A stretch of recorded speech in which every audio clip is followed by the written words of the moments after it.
सध्या मी eastern express हायवेवर आहे आणि दृश्यांच्या माध्यमातून आपण बघतो इथे ट्रकचा जो अपघात आहे तो झालेला आपल्याला पाहायला मिळतोय। यामुळे सकाळच्या वाहतुकीवर जो आहे तो मोठा परिणाम दिसू लागलेला आपल्याला दिसतोय।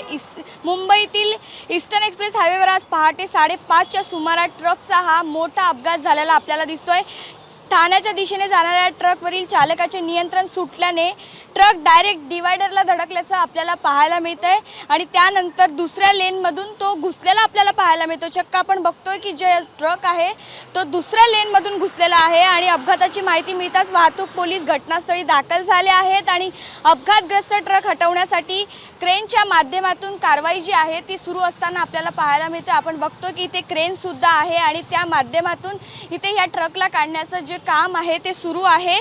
पहाटेच्या वेळेत हा अपघात झाल्याने सकाळच्या वाहतुकीवर जो आहे तो मोठा परिणाम दिसू लागलेला आपल्याला दिसतोय।